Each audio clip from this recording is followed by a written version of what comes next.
Hello and welcome back to Way Back There, a podcast about the ins and outs and in-betweens of our favorite baseball organization, the Baltimore Orioles. My name is Vince Sandroni. My name is Connor Malville. And we are 6 games in to this seemingly never-ending season of Orioles baseball already. It already feels like it's been forever. Right. And so much heartbreak already. So much come on, guys. You know how the faster you travel, closer to the speed of light, time slows down for right. you. Yeah. That's how I feel when I watch Jorge Lopez take the mound. I feel like everybody else around me is aging, right. and I'm just staying the same. And you're like, dude, yeah, you could do better than that, can't you? but he can't. But he can't. You know?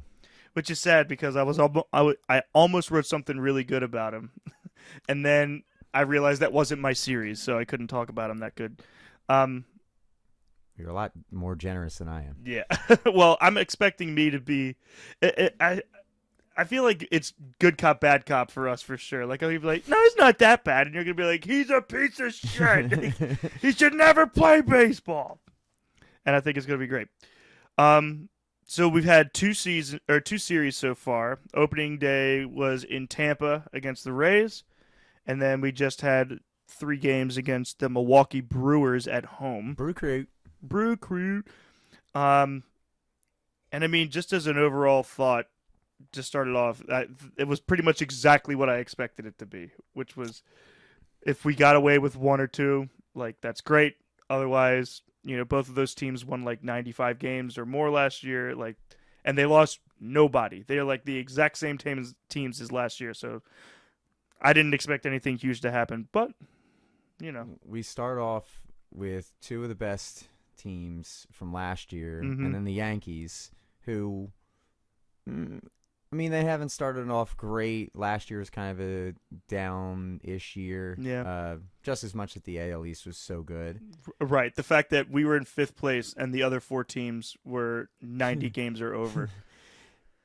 So it's probably going to be the same thing this year, but we won't be a 90-win team. I don't think. No. If we're a 90-loss team, right? That would Yeah, be bare minimum. Yeah, party central. So, let's dive into this Rays series. So, we lost all 3. We went 0-3 for the series. And then my comment here, kind of what I expected. Best pitching staff in baseball, and it showed. Nobody got. Well, it showed in that they didn't let us score a lot, but we'll talk about runs and hits and everything. Best pitching staff in baseball. Yeah, it's way up there. Way back there. Way up there. Considering that they never shell out money for elite starters. They just turn over, they find starters, and then if they don't find a starter, they friggin' make up an opener. Right. That was a thing they did last year. Figure something out. You pitch 3 innings, and then the bullpen will take over the rest. They just develop guys. It's amazing. I've never seen a team just churn out good pitching like they do. Mm-hmm. It's kind of remarkable. But yeah, one of the best pitching staffs in baseball, and it showed in that we only scored 4 runs through 3 games. The first game we lost 2-1, but we still got 7 hits. So something that I'll bring up a few times through this whole thing is something that has plagued the Orioles for years is that we got the long ball, but we could never get anybody on base. And so far this season, I feel like it's the exact opposite, where we're actually kind of getting people on base, but we don't know what to do with them once they get on base. We get a guy on second, and then the whole team forgets how to swing. And they're holding the bat upside down and, standing behind the catcher They're don't trying hit me. to, log roll Right. on it. Exactly. So as far as, good days at the plate, no one got more than a hit. So it wasn't anything huge. Santander hit a solo bomb to get the only run. As far as pitching goes, John Means did his thing. He's still on. I think he's on a pitching count because of his injury still. So he only went through 4, but only gave up 1. Only walked 1. Struck out 5. Meanwhile, on the Rays side of life, they didn't really do too much. They only scored 2 on 8 hits, so basically the same exact stat line as the Orioles. But and then their pitching was just a little more consistent.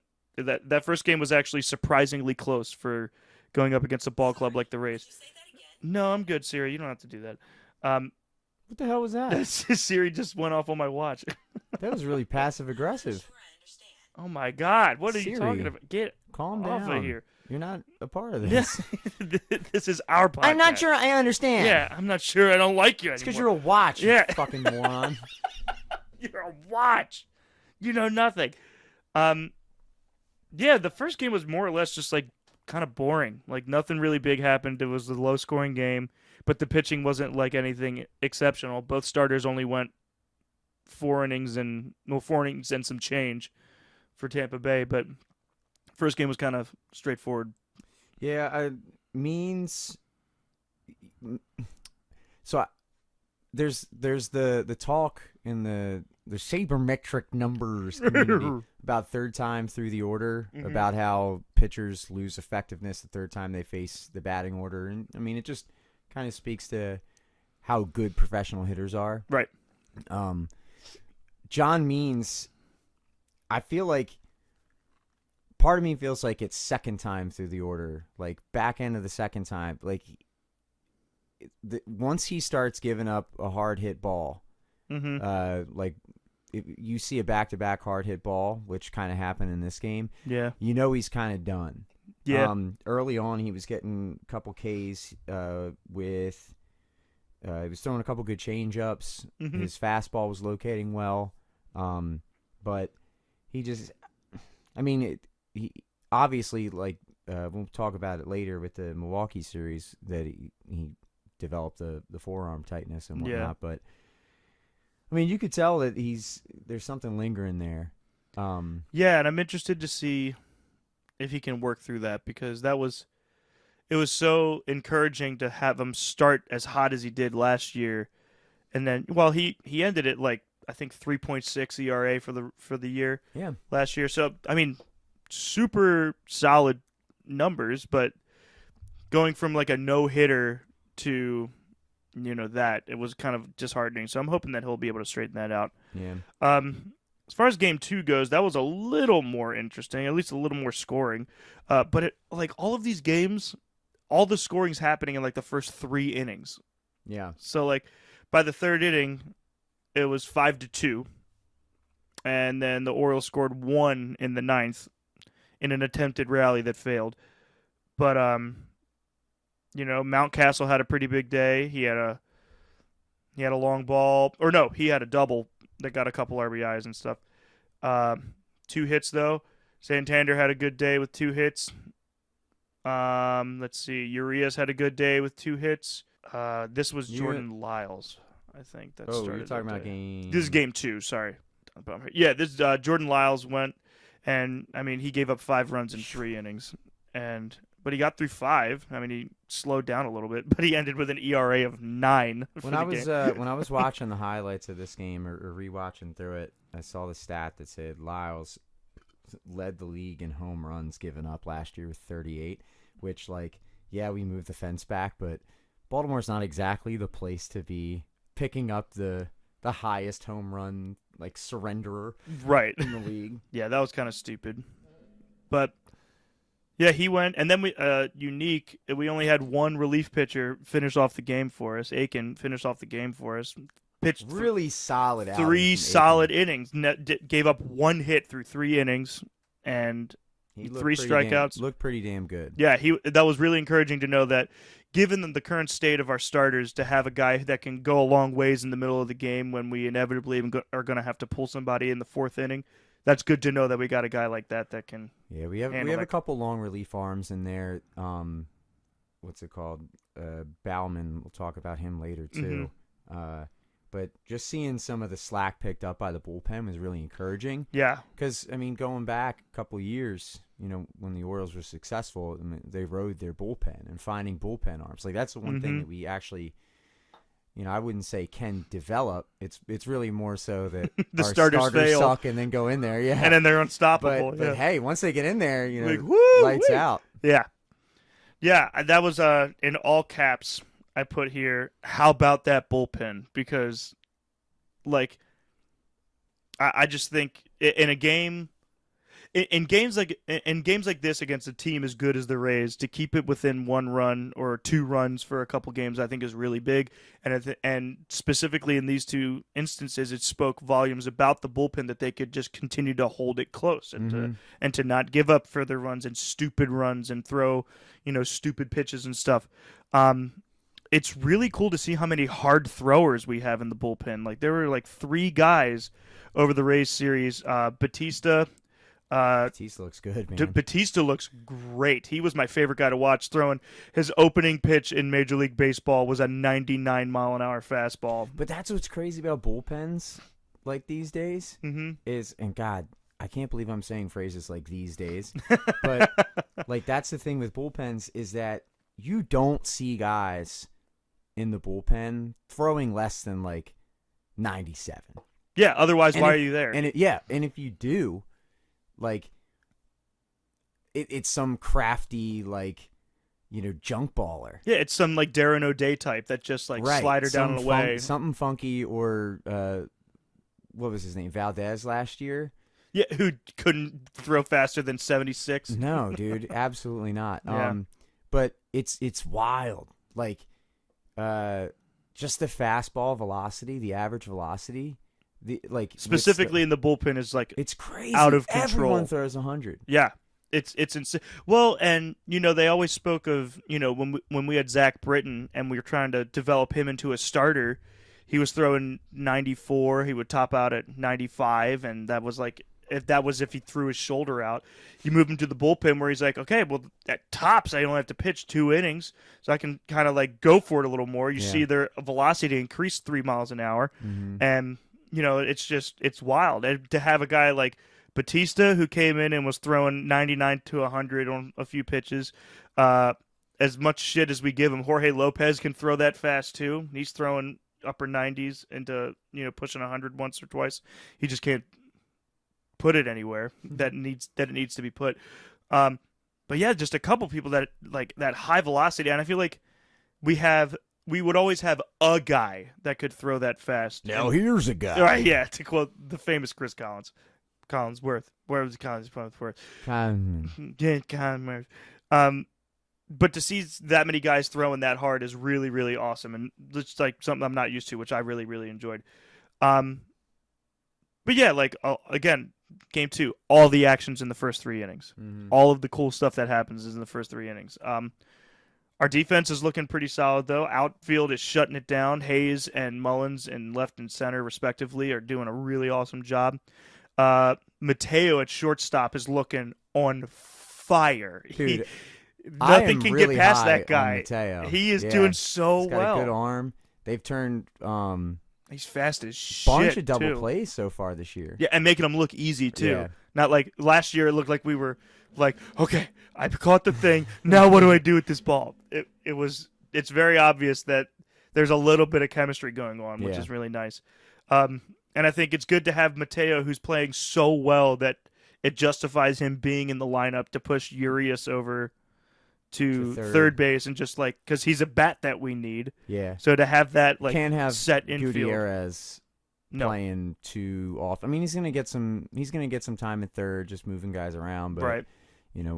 Urias he's a good bat. He's serviceable infielder.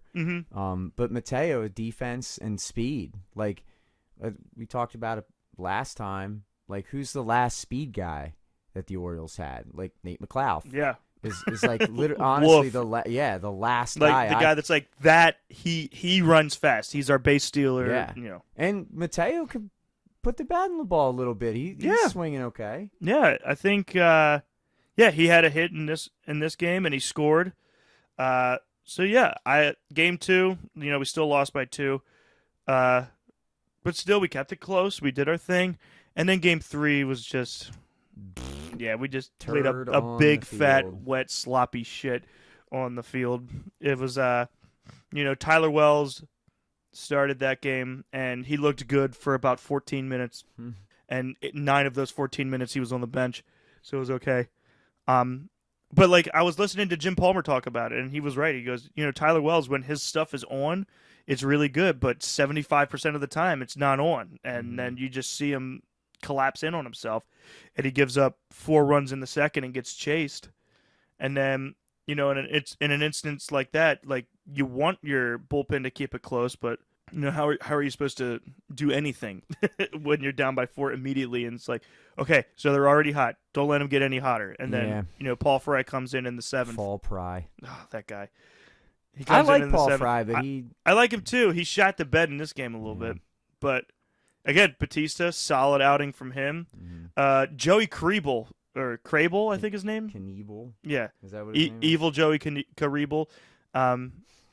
I think the whole thing with sorry, I think the whole thing. Evil Joey Knievel. Yeah, it sounded like someone reversed your audio.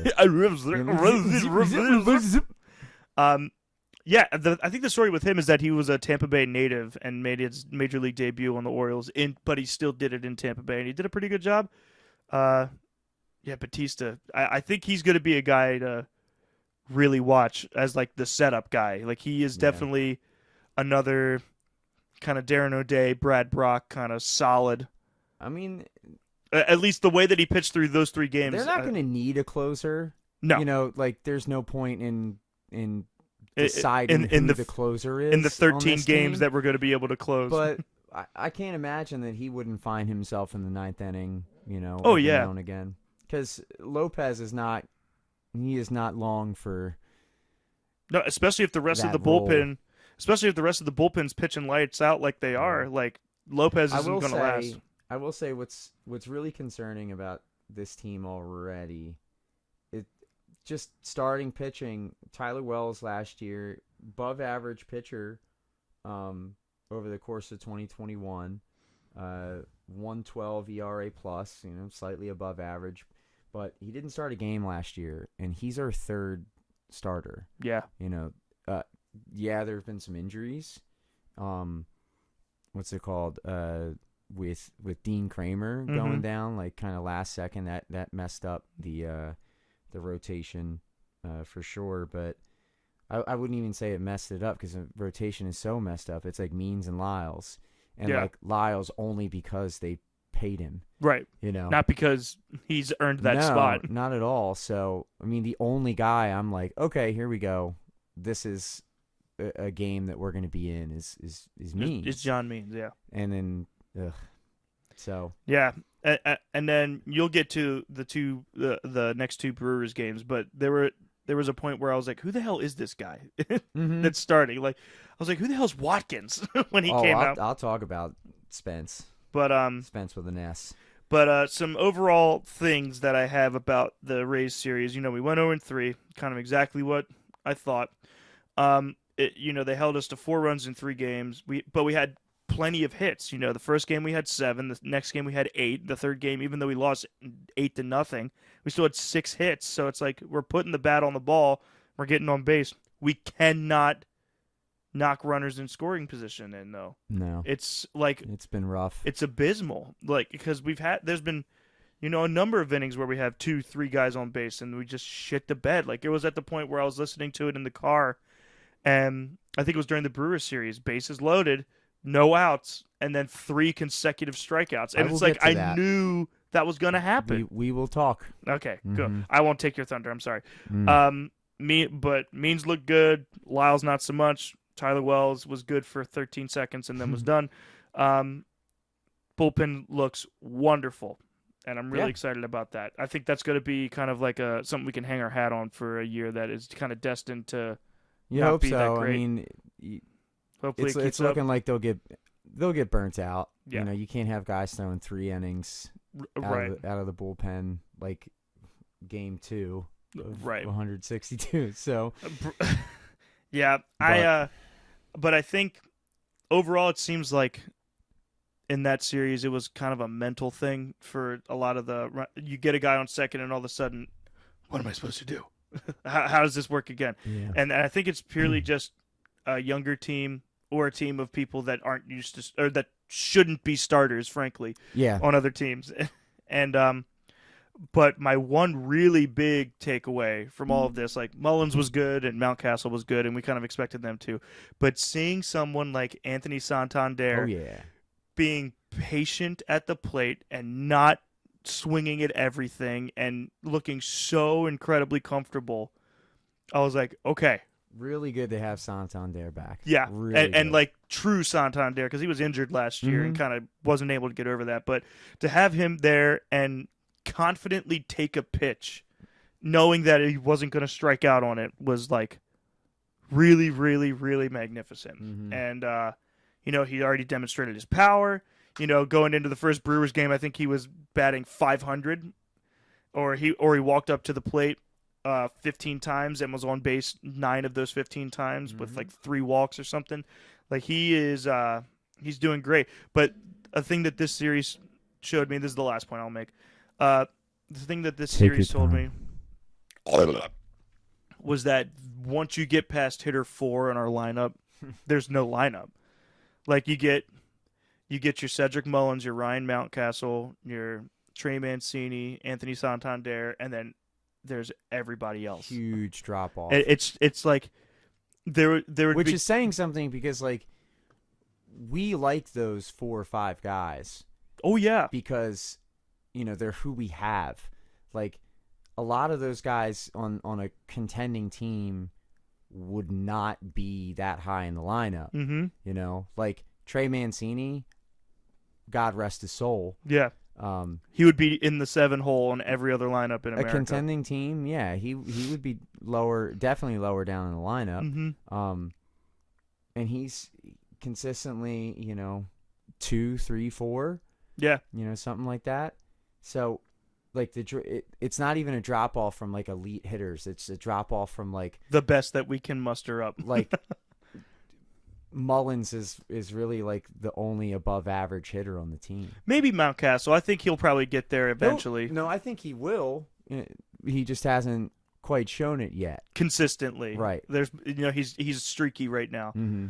But yeah, other than Mullins, I mean you hope that Santander can keep this pace up for a while. Yeah. I think he's got a bit of a track record. He's played well before. It's not like this is a breakout. So no, yeah. I think he's something to look forward to. Yeah, he's just kind of staying consistent. So, yeah, 0-3 against the Rays. Yep. Kind of what I thought it was going to be. So now we move on to. Well, before we do, a couple things from this series. A couple things that I have written down. Just like you were saying earlier, I can live with like, game 1 you lose on a sac fly to arguably the best team in the division. Mm-hmm. You can live with that, and then 3-5, it's fine too. Keeping it close. I think like the bats will come around. We're not going to be world beaters or anything, but they'll hit their streaks. Mm-hmm. And as long as like the bats and then bullpen can kind of like hang in there a little bit, and if we can find just literally any consistency from the starters, like right. I don't think we're going to lose 52 games again. I don't think they're Or going win to 52 games again.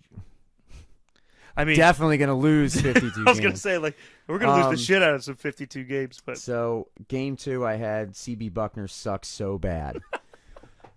Dude, CB Buckner is terrible. He's so bad. Oh, my God. Like, the pitches that he rings people up on are so garbage. I don't know. This isn't really a hot take. I can't stand Brett Phillips. Everybody loves him, right? But Right. it's just like, dude, calm down. Right.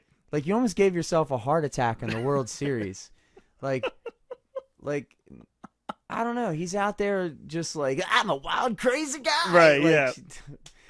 Just, can you... Would can you chill the hell out, yeah, please? settle down a little bit, dude. It's baseball. Come on now. And then finally, DJ Stewart got sent down.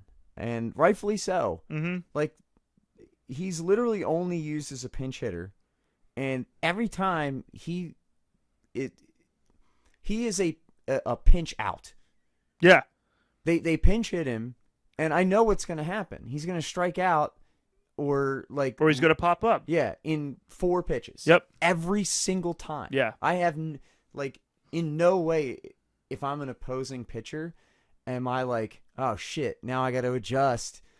for DJ Stewart. yeah. It's like, no, I'm going to throw 95 miles an hour right down the pipe, and I know he's not going to hit it. If anything, when they pinch hit with him, like the other team is like, oh God, okay, good. Woo! Yeah, all right, bring it in, fellas. Yeah, We're good. all right, we can go home. So, but yeah, he gets sent down. What a chump. I mean, he had a good 2020. I mean, Him and his neck beard. yeah.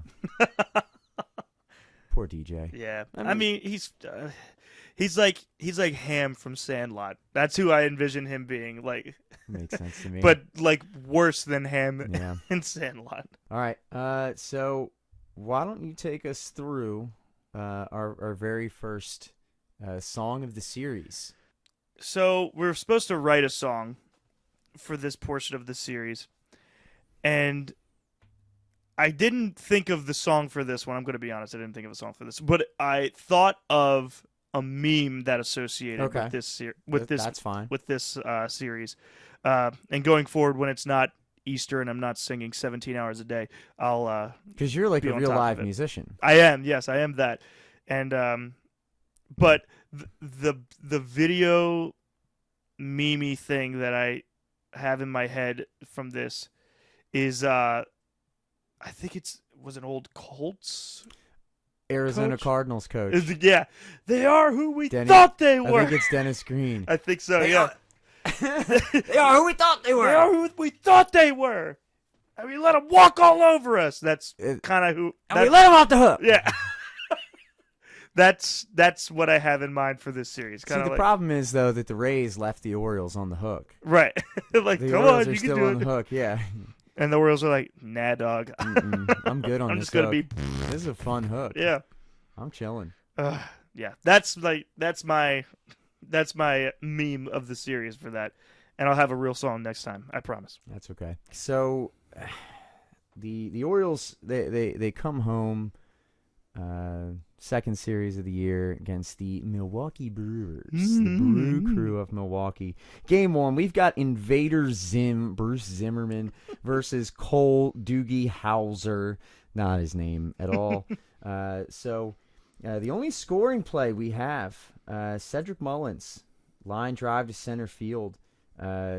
Scores Urias. Jorge Mateo scores off of Hauser. That's in the bottom of the second, and that's all we have. Kind of a weird opening day. Yeah. At least a home opener here for the Orioles.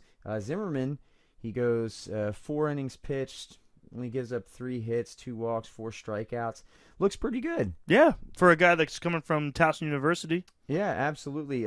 He had 2 straight ending Ks.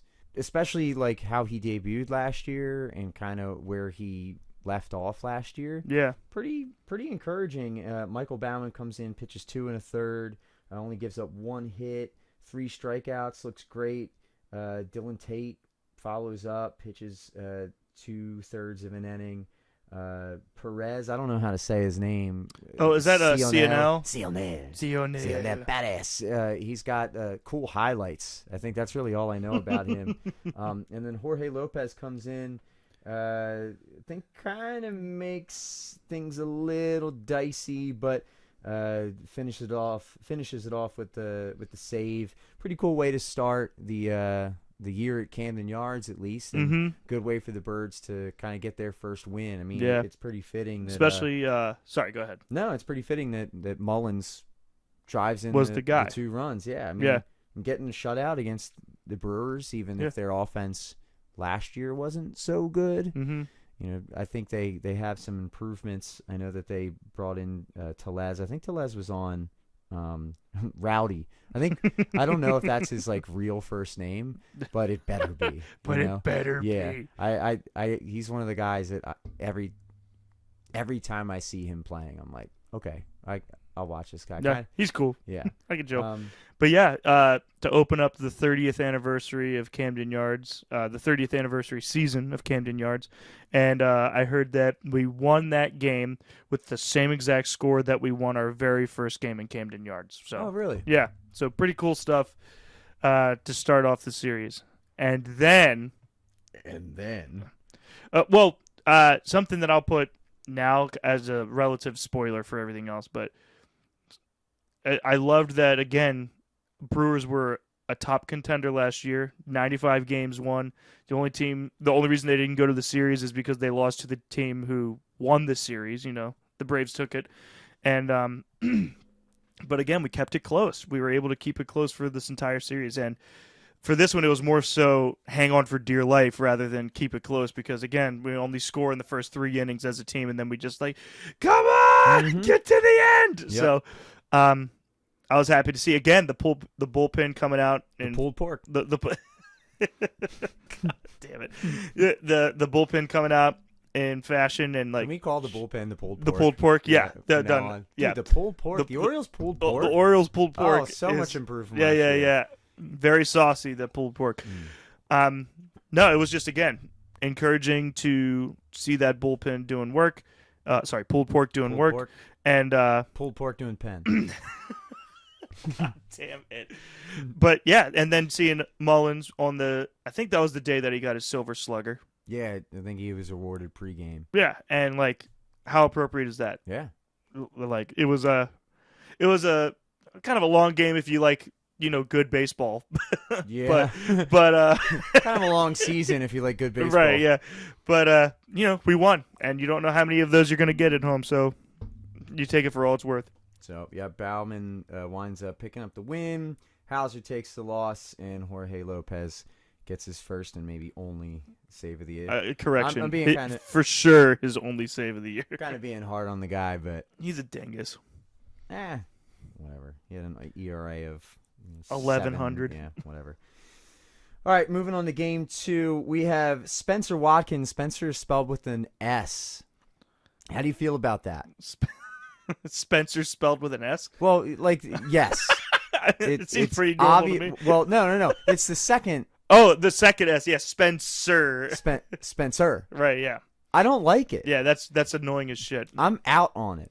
It's just one of those white people names that It's such a white person name. Like we're gonna change this because my son is unique. Like he is his own and person. that's coming from a guy who's everyone tells me I spell my first name wrong. Conor. Yeah, They're like, "Where's the E?" And you're I'm like, "Up your oh ass." yeah. But I think that's Spencer with an S stuck out to me more than his play. Definitely. I have written down here, "Can't be a starter." LOL. Yeah. Again, kind of what I did last series. Zimmerman looked pretty solid, and then the next line, Watkins, not so much. So things got off to a very cold start for Spencer with an S. Top of the first, Andrew McCutchen, former Phil. Former Pirate, too. Former Pirate, former New York Yankee, I think. Oh, yeah. He's been everywhere, man. Yeah. Former air traffic control. He worked for the EPA in wastewater treatment. But anyway, Andrew McCutchen, he doubles to left, deflected off a third baseman, Kelvin Gutierrez. Willie Adames scores, Christian Yelich scores. So Milwaukee takes a nice early 2-0 lead, top of the first. Bottom of the second. I got it in all caps right here. Ooh, baby. We've got Chris Owings. We've got Kelvin Gutierrez. We got Robinson Chirinos. The 70-year-old catcher. He might die in the middle of the season. he's gonna. But Mullins Mm. just continuing. He's staying hot. I think one thing that I've noticed about Mullins, even if like the average and whatnot isn't, it's still really early. Mm-hmm. Like none of this matters, Right. really, in the grand scheme of things. But he's hitting a lot of balls really hard. Yes. And a lot of balls like right, elevating into the outfield, Mm-hmm. and a lot, unfortunately, right to outfielders on a line though. Yeah. But hits a awesome grand slam off of Lauer. I forgot to mention Eric Lauer pitching from Milwaukee. So the Orioles take that nice 4-2 lead. I still can't get over how cool it is that how hard Mullins hits the ball for as small of a guy as he is. He's what, like 5'10", and he's no bigger than me. yeah, like he's another like Brian Roberts type. except I think he's even got, like dude, leaner. he's a better hitter than Brian. Oh well, Rogers. yeah, no, purely in body type, not in Yeah. talent wise. No, that makes sense. Yeah, like just I think he's slimmer than Brian. I think, Mhm. but he's another one that's like the baseball uniform does him no favors because he's like a solid bicep of a human. And you're right, like all of the contact that man makes is solid contact, whether it's a ground ball to first or whether it's a 700-foot home run. That guy Yeah. makes solid contact. Yeah, he does. And that's in April when the ball's not traveling as far. Just Mhm. imagine in mid-July where it's humid as fuck and the ball is just like Yep. he's due for another 30 some home I run wouldn't season. be I think. surprised. I Yeah. mean, he's got so much talent, and I'm so glad that this guy has put it together. And think about where that guy started, like during the midst, like the dog days of this rebuild, the 40-win, the 50-win season, and Cedric Mullins sitting there like he's a switch hitter, and we're like, what the hell is this guy like? And he's hitting like 240, like Yeah. okay, great, like he's fast as shit, and he looks terrified at the plate, like he's Yeah. walking up, his eyes are all wide, like I don't know what I'm doing, and then the coaching's just like, hey, just bat left, and Yeah. then the man is freaking Oh. unstoppable. Like Do the thing that I'm good at. Right. Oh. completely flips the switch, and they said in his speech the day before that he was ranked like 44th in the top 100 players in baseball right now, Mhm. which goes to show you how bad the Orioles are. That not only like that's the highest player we have, and that's the only player we Yeah. have in the top 100. But like to It's still debut cool. there, like that's really freaking Yeah. awesome. So I love that on- guy. Yeah, me too. Moving on, top of the third, Spencer with an S continues his rough outing. To shit the bed. Makes a great play off of a comebacker from none other than Rowdy Tellez. Mm-hmm. Great play coming off the mound. One thing I kind of noticed, especially against the Orioles, a lot of great plays from the pitching mound. Yeah. Like some really nice comeback plays, like some make sure I don't die, put the ball or the glove in front of my face, right. Yeah. that kind of thing. But so fields cleanly all the time in the world, and then like 5 hops it to first base. I'm not even kidding, dude. I know. I saw it. I was like, "What are you doing?" He may as well like duck pin bowled the ball to first base. It And, would have like, gotten there quicker. I have some empathy for that because Because he spells his name with 2 S's. no, I hate that. Like I have zero empathy for that. What I do have empathy for is as a pitcher, your job is to throw the ball as hard as you can Mhm. to one spot. And then when you're fielding and you're throwing to first base, and you'll see some guys throw the ball as hard as they can to first base. Right. Zach Britton used to do it all the time. Yes. And it was terrifying every time. So as a pitcher, you're like, okay, let me not kill my first baseman. Right. And what winds up happening is you're so not used Loft to it. Yeah, exactly. And you're so not used to doing that it's like you're just out of your motion.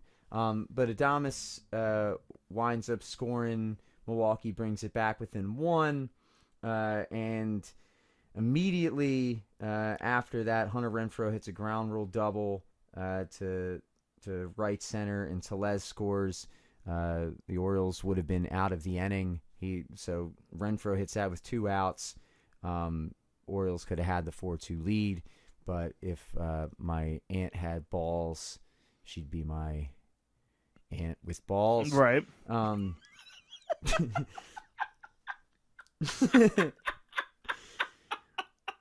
That is some sound baseball Oh analysis. yeah, baby. Top Way of the- back there. Moving on, top 7.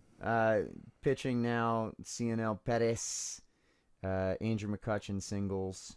Adames scores. Milwaukee takes a 5-4 lead. That winds up being the final score of the game. The Orioles had quite a few chances. This is actually the second straight game. So this game for game 2 and then game 1.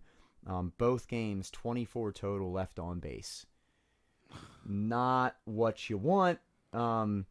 Let's see. God, that in the sucks. 8th, and you were talking about it earlier. In the 8th, bases loaded, no outs, And here's the problem. Here's a guy. No, here's a guy. Chris Cobblestone here.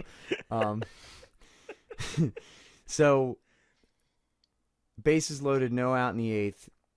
Guess who are the 3 who came up? It's the bottom 3 of the lineup, I'm pretty sure. It's not the top 4, I know that. So, Owings comes up, K's on 3 pitches. Yep. Who the fuck is Chris Owings?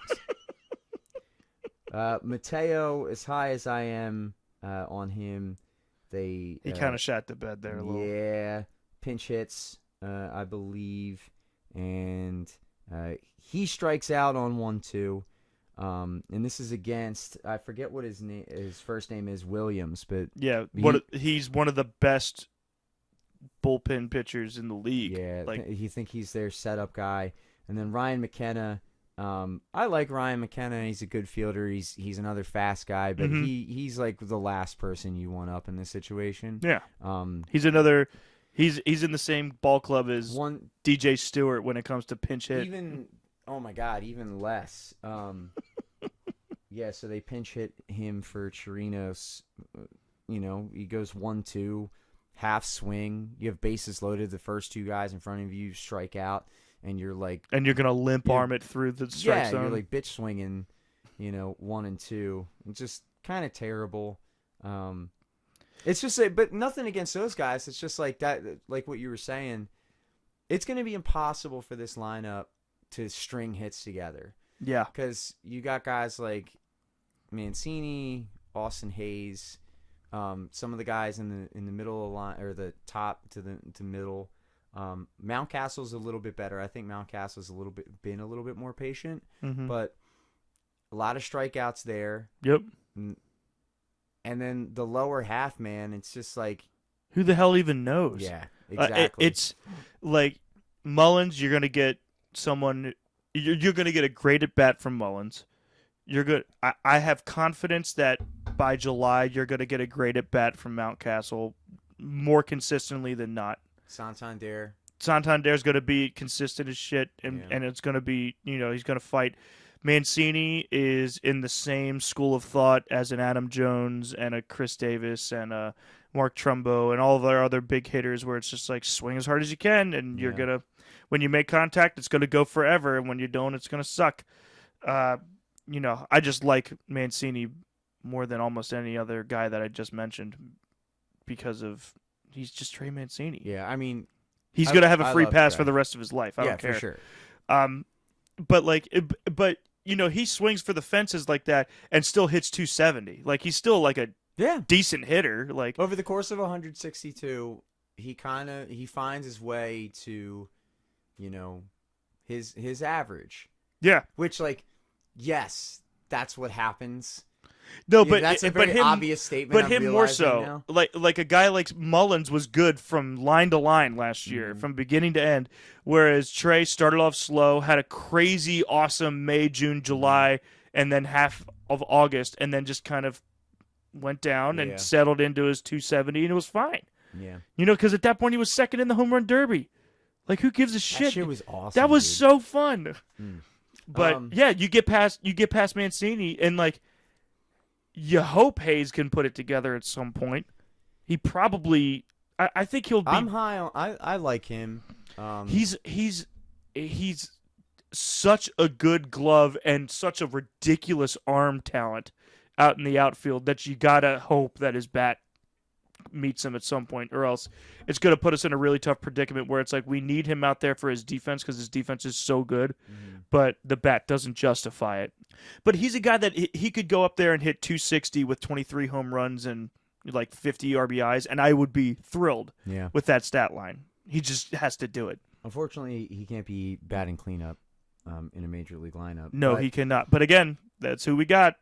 So the Orioles wind up losing 5-4. Mullins misses a home run in the 9th by like a foot. Right. Again, that's July. That ball's out. Yep. Absolutely. I believe that was off Hader. Arguably the best closer in baseball. Nasty, dude. Yeah. That hometown kid, lefty. So Mullins starts it off with double off the very top of the wall, I think. Then Mountie. Yep. I'm gonna call him Mountie. Mountie. And that's what I'm going with. He Ks, Mancini Ks, and then Uranus. Low hanging fruit. It's gonna happen. I'm yeah. gonna pick it. When we do our nickname segment, Yeah, that'll be. He flies out the end. Final line here. We've got Hobie Milner.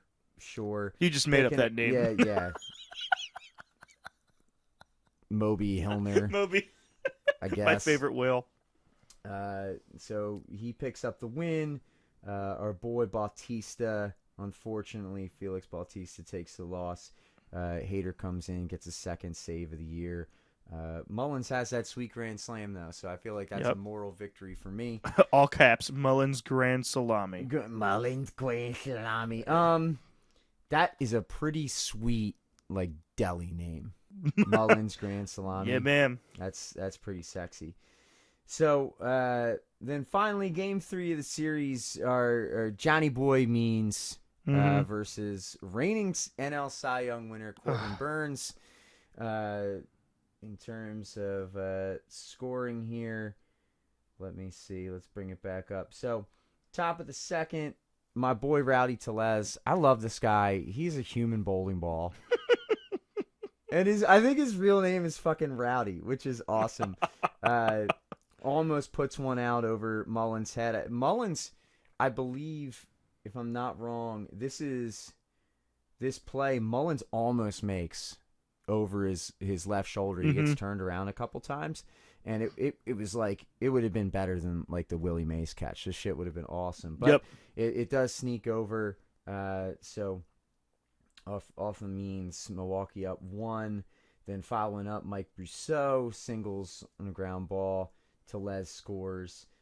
Tellez, I think this is a play where Tellez blows through the sign. Yeah. The guy's putting up both hands and he's like, "Fuck you, I'm going home." And you know what? Like, that's not even because Tellez was like being insubordinate. It's just like, you try stopping. Right. Yeah. All this momentum I got behind me. Imagine like in the middle of a bowling alley. And someone bowls the ball, and you're like, stop, and the bowling ball is like, and he's already, I'm an inanimate object, and it just keeps going. Right? Yeah. I mean, bad job, third base coach. You gotta do better than that. Yeah, absolutely. So Milwaukee up 2-0 here, top of the second. We get to all the way to the bottom of the 8th. Mountcastle, Ryan Mountcastle singles on a line drive. Jorge Mateo scores. The Birds bring it back to 2-1. This is off Devin Williams. After, I wouldn't even call it chasing, honestly, because Corbin Burns absolutely dominates in this game. He's phenomenal. Awesome, man. Throws 7 innings, only gives up 3 hits, 1 walk, 8 strikeouts. Yeah, he dominated. Yeah, dominated this game. If I'm not mistaken, he had a tough first start to the year, but man, he really kind of brought it back here, just absolutely dominating. Then in the same inning, bottom 8, Trey Mancini, sacrifice fly to center. McKenna winds up scoring. That's off Brad Boxberger, which is an awesome name. That is a great name. Birds tie it up 2-2. Then in the top of the 9th, though, with Jorge who do you think? Lopez. Yeah, Jorge Lopez. the guy. Colton Wong triples. Hunter Renfroe winds up scoring, and then to finish it off, Rowdy Tellez. There he is again. There he is again, man. You can't miss him. He's doing it, man. He doubles. Wong scores, and that wraps things up at 4-2. Final lines here on Milwaukee's side. We got actually Brad Boxberger picking up the win. Jorge Lopez getting the well-deserved loss. And then Hader comes. Sorry, Jorge. And no, you're not. I'm not. You're getting paid to play a game. Be better at it. And then Hader comes in, 3rd save of the year. Again, Mullins hitting the ball hard. All you can ask for. Let's see. A couple other things to mention. Odor. The human Keebler elf. I can't tell. All right. So maybe possibly new segment. Do I hate or love Rougned Odor?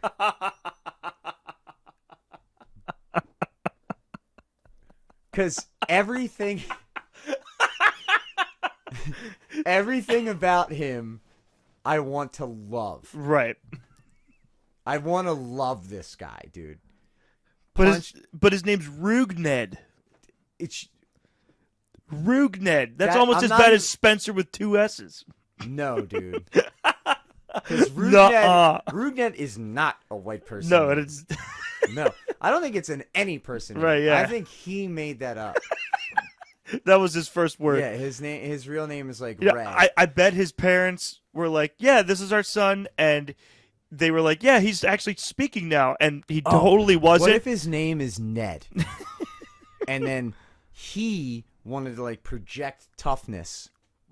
Rougned. Well, no. And then he's like, "My name's Rough Ned." And then he was like, "All right, take the H out." All right, yeah. All right, so With none of that Rougned, H. Yeah, so because that's the kind of I think right now I'm in a I hate Rough Ned Odor because he gets doubled up on a fucking lazy fly ball to left field. Yeah. He has no business getting doubled up on that. So Yeah.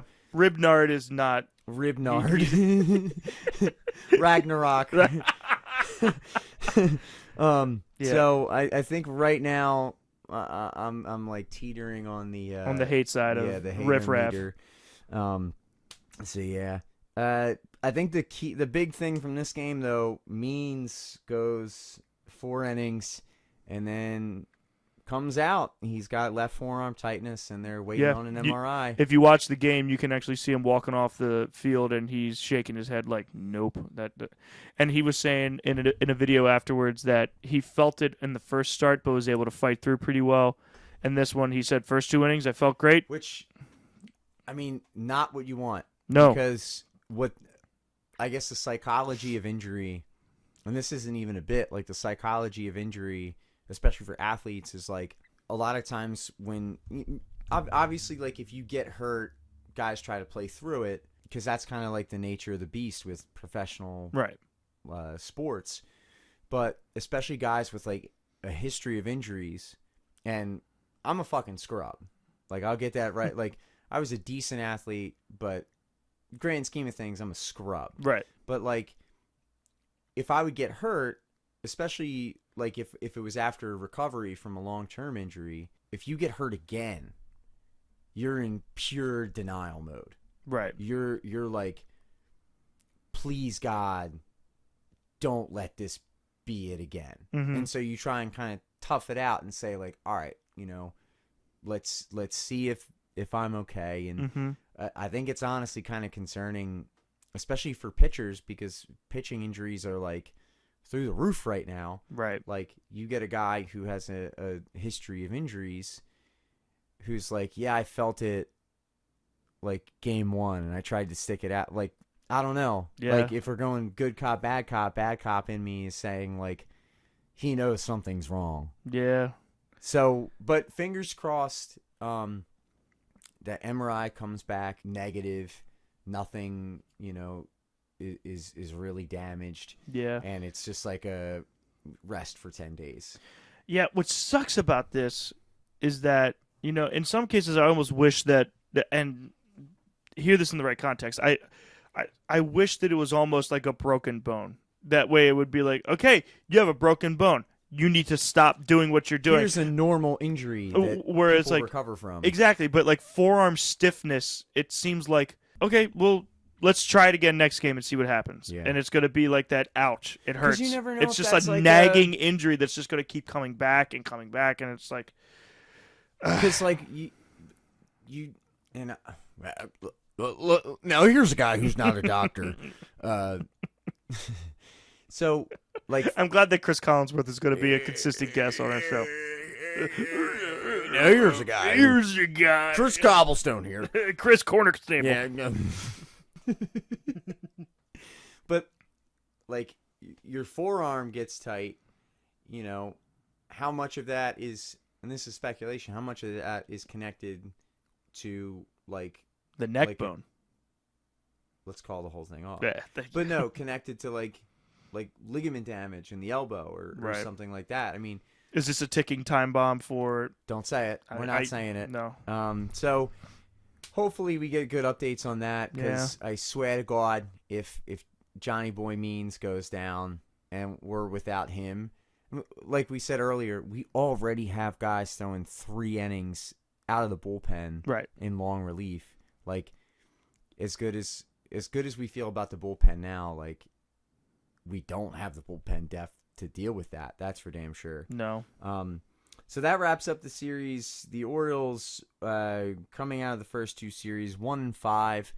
I don't know about you. I feel like I'm as optimistic as you can be at 1-5 in that first Rays series. The first 2 games, they're hanging tight. Picked up a big win against a good team. Had every opportunity to take game 2. Mm-hmm. I mean, we're in game 3 with Burns throwing, 7. Yeah, out of the 5 games, the fact that only one of them we were completely not in it from the start, with the Rays beating us 8-0. Every other game, we were pretty much in it. Yeah. And we had opportunities to either tie it up, take the lead, or maintain the lead. It was like, it's very encouraging for a team as bad as us that we can hold our, which is, unfortunately, with being in a division like the AL East, where we're going to have the majority of our games against teams that won 90 plus games last year, like, where the table is set for us to get shit on for the entire season. Yeah. And the fact that we can, hang in and like be competitive with a team that won 90, 95 games last year, it's good. Like, we're kind of getting over the fact that, like, this woe is me, like, where the Orioles were supposed to be really bad. It's like, no, let's just, like, play ball. And, like, I gotta tell you, man, I will trade, like, this kind of season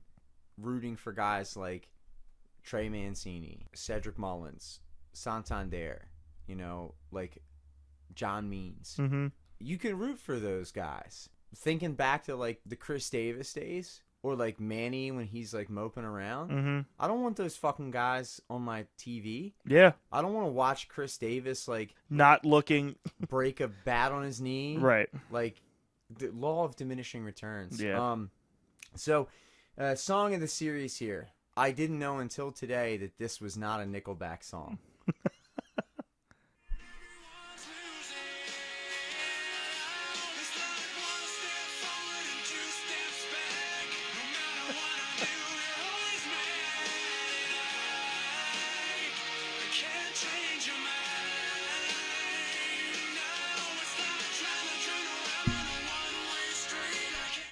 The Orioles take 1 step forward and 2, well, and like 30 steps back. Well, they only lost maybe like 2 12. games. No. Yeah. Well, if Means is injured, Means, that's true. Yeah. It's like 1 step forward and infinite steps back. That doesn't have a ring. I thought that was Nickelback for the longest time, and it sounds like Nickelback. Yeah, Theory of a Thed Man, a Med fan. A Med fan. Yeah, the Theory of a Met fan. That's going to come up a little later, actually. All right. Well, let's take a second. The Orioles stand at 1-5. We got the Yankees up next. Any thoughts on the Yankees? Yeah. I think we're in for. Well, first off, I think that it's hilarious that the Yankees team is a team of old MVPs. The fact that Josh Donaldson and Anthony Rizzo and Giancarlo Stanton, while he's been there for a while, like the team of ex MVPs, like it's just all of your. It's very much like the Yankees of old, which is a shame because it's like total discount Yankees of old. Discount, you said? Oh my God, yeah. Like the 2009 team, fucking, like the amount of guys that were on that team that were still legit is insane. Yeah. This team has like over the hill MVP team. Well, no, that's what I mean. That's what's hilarious. They're paying guys a shitload. Like, I don't know why.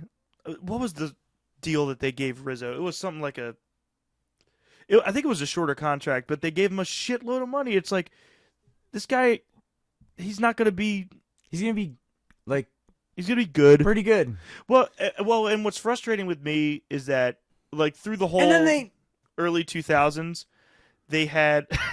Sorry, you were about to make a great point. I feel bad that I interrupted you. No, go ahead. No, I feel like through the whole 2000s, like 90s, 2000s, the whole mantra was like the Yankees just buy up all the good players, and then I feel like in recent years that their farm system has actually supported them a little bit more. And this season, I look at their starting roster and I'm like, you're just buying a bunch of shit again. Like trust your farm system a little bit. Yeah, well, they trade what's it called? They trade Donald, or they traded oh my God, Gary Sanchez, Mm-hmm. and then who's the other dude that they trade? I think it's not Glaber. No, Gleyber Torres is still there. Who's the short guy? Didi Gregorius. Sure. So the Yankees traded Didi Gregorius, who's actually currently on the Phillies. But He was on the Yanks last year, wasn't he? Or was that 2 years ago? Phillies. But they traded Who am I thinking Gary of? and I'll look it up later. Who cares? But they traded him for those two for Donaldson. They kind of settle for Rizzo. Don't sign an extension for Aaron Judge. which is dumb as shit. Dude, Judge is like dump truck money. Right. He's so good. Yeah. How do you not? So Yeah. whatever. But what I am excited is that their pitching is slightly less good than the Rays and the Brewers, at least from who we're playing in this season. And we don't see Cole. I think that's big. I think that's very big. Cole has looked good. Colgate, I don't know if you saw it. Yankees right now stand at 3-3. They took 2 of 3 from Boston. Mm-hmm. Got roughed up a little bit by Toronto. Yeah, and I'll talk about that in a second. Toronto. Ooh, yeah, well, they're looking. I'll leave that for you. Mm-hmm.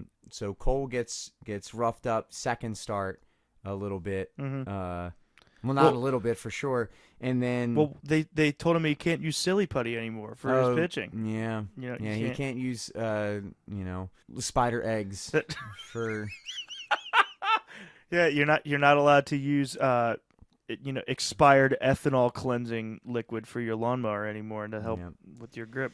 So going into the series, we got Yankees standing at 3-3, Orioles at 1-5. Records don't mean anything until Not a thing. like June, maybe. Yeah. Even All-Star break, it doesn't matter all that much unless you're like the Orioles, who are going to be 30 games out by then. Yep.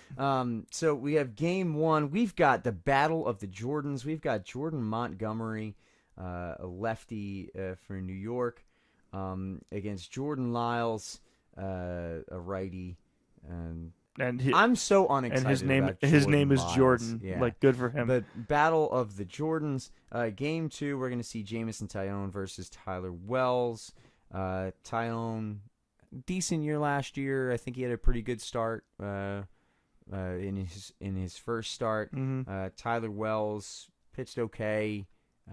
He's got stuff. He's just got to maintain stuff. He's got things. Yeah, he's got items. And then Game 3, which I'm actually kind of really looking forward to here. We've got the Battle of the Conquistadors. We've got Nestor Hernan Cortez. Yes. Versus Invader Zim Bruce Zimmerman. That's right. In Game 3. What I'm hoping for here for this series, can the starting pitching hold up at all?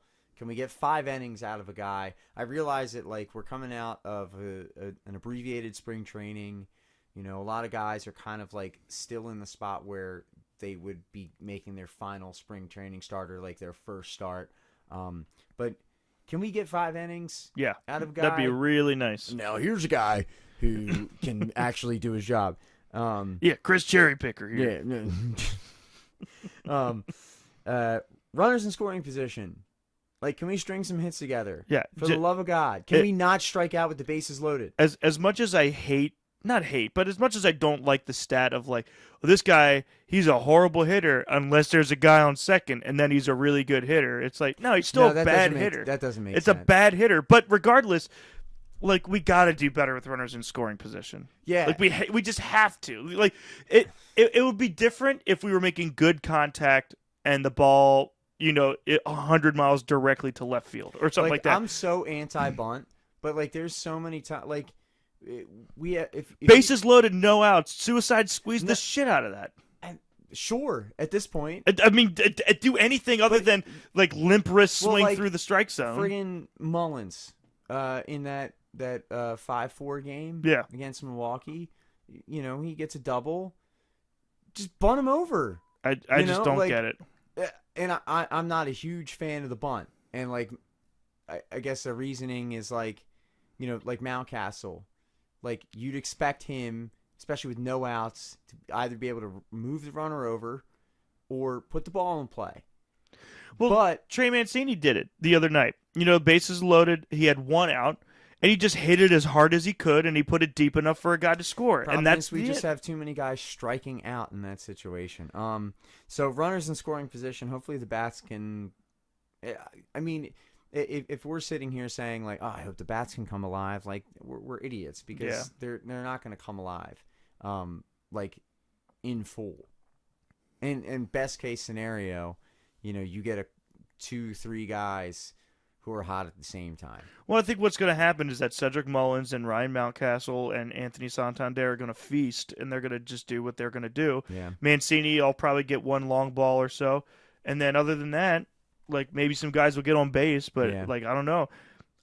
What I'm really interested in, especially against a lineup like the Yankees, is does that left field wall hold up the way that it should? I think this is going to be really interesting with all the big hitters swinging for the fences that way. I think so too. I think it'll be telling whether that's going to be an effective or not. Because if I'm not mistaken, there was only so the only time that wall in left field kind of came into play was early on in Game 2. Against the Brewers. Yeah, Mancini hits the top of the new wall. Mm-hmm. And if that wall wasn't there, that's like 6-7 rows back or something like that. So that's a good point. And it's like kind of funky, the configuration, like right and left center. So yeah, that's going to be interesting. But then again, you got guys like Giancarlo, like doesn't matter, dude, 40 feet or whatever it is. Don't give a shit about He's that. He's going to hit a line drive 570 feet. Yeah, with one arm. Like, that guy, I will forever hold a grudge against him because I picked him first in a fantasy draft a couple years ago, and he stunk. Mm-hmm. But I do love watching that guy hit. He hits the ball harder than well, I will say, and you'll get to him, mm-hmm. there's one other guy I think who hits the ball harder. Yes, and I am going to get to him. So, just wrapping things up, looking forward then, want to see the results of Means MRI. Yep. Fingers crossed, spoon under your pillow, yeah. pajamas. Ice cubes inside. Down the toilet. Uh-huh. Inside out and backwards. Yeah, yep. And then kind of status update on Dean Kramer. I don't think, again, it's kind of hilarious that we're looking at Dean Kramer like, oh man, I really hope he's going to save us. back. Yeah. But he's on the 10-day. I saw something that said that he might come back mid-May. He's got an oblique strain. Hopefully he can stay off the 60-day. Yeah. And we'll kind of go from there because, man, we need starting pitching. Yep. So we've been kind of going because I'm having a blast. Yeah. I don't give a shit where we're at. I don't give a shit where we're at, man. Now here's a guy who does well. Why don't we take a second before we wrap things up to look around the league?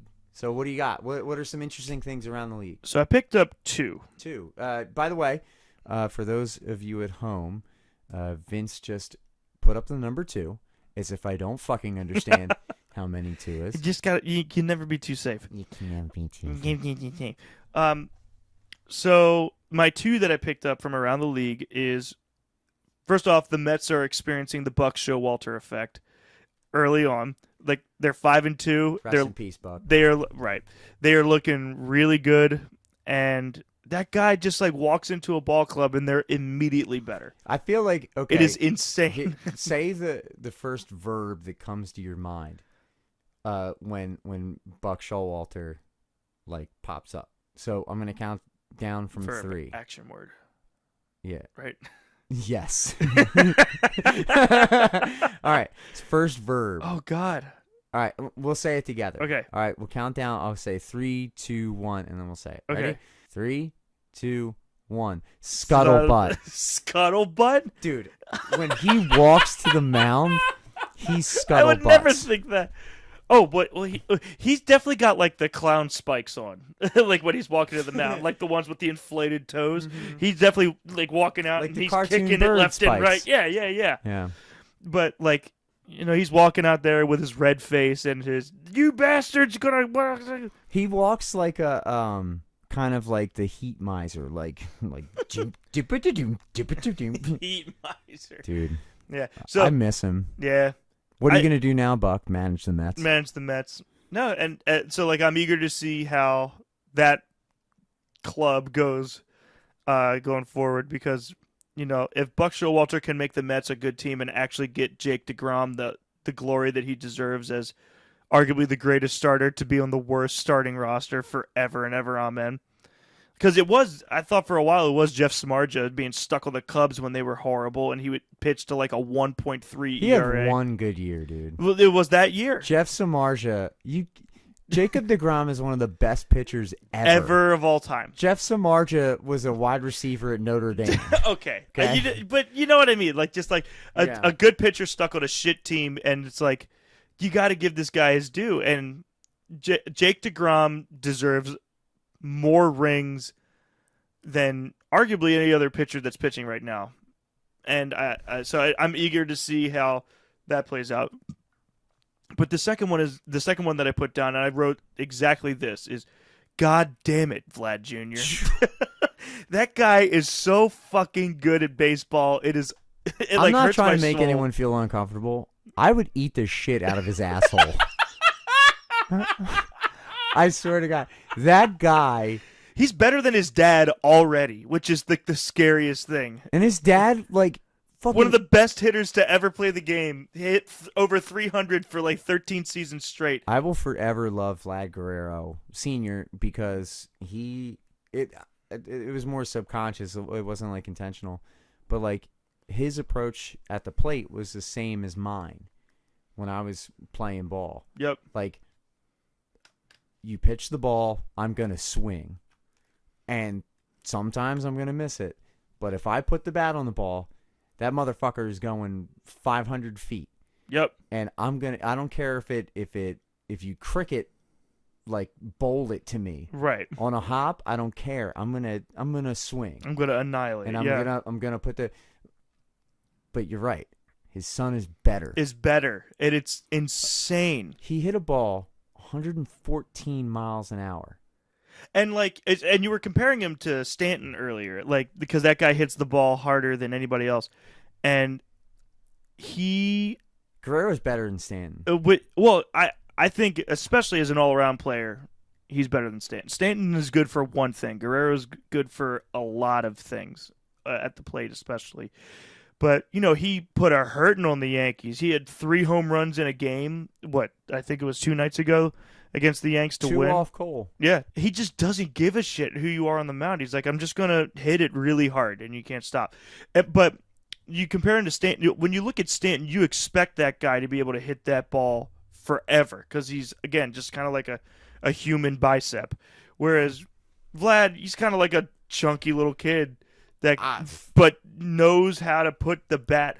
He's a big ass kid. Dude. No, well, and when I watch Vlad swing, I think it's technically, like, as far as just like baseball mechanics, it's like light years beyond what Stanton is. Stanton is very conveniently 6'5" and can swing the bat really hard and really fast. That kind of makes sense. Whereas Vlad swings a lot like Vlad Sr. He's got a really kind of similar, like, a lot of extension. Yep. Doesn't look like, obviously, like, you have to have superior balance, but like they look like they're swinging out of their shoes every time. But my God, does he hit the ball hard? Yeah, he is. So he's like 1B with Ohtani. Mm-hmm.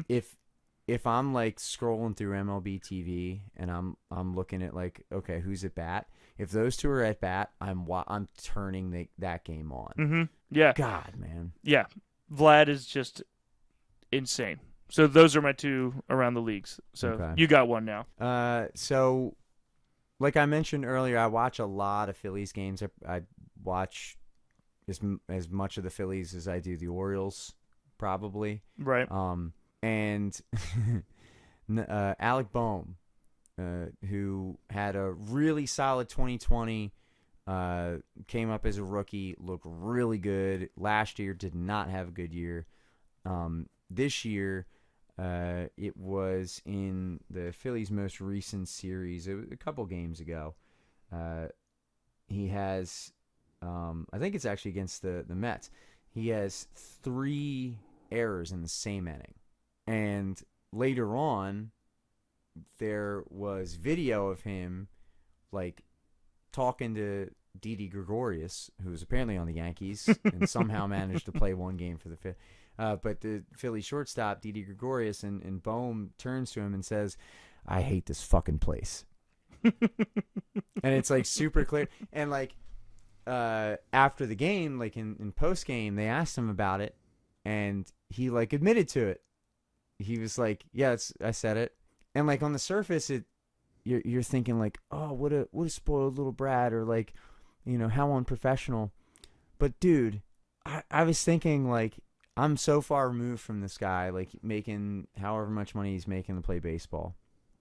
But how relatable is that? Mm-hmm. Where like some dumb shit happens to you and you don't even mean it, but you're just trying to like rationalize like how shitty your day is going. Yep. And you feel like you have to verbalize out loud, like, I hate this fucking place. Yeah, right. Like, dude, as a teacher, that's every fucking exactly. day. Every fucking day as a teacher. Like, I might be outing myself here, but the amount of times, like, I don't know, like, you ask a question, like a simple, like, not even like a question, like a, like, hey, can someone go close the back door? And everyone looks at you like you're a fucking asshole. Right. Dude, the amount of times where I just, like, turn around and I'm like, I hate this fucking place. Yep. Like, it's every day. It's, like, one of the most relatable things, I think. Yep. I can... It's beautiful, dude. It is. It's so human.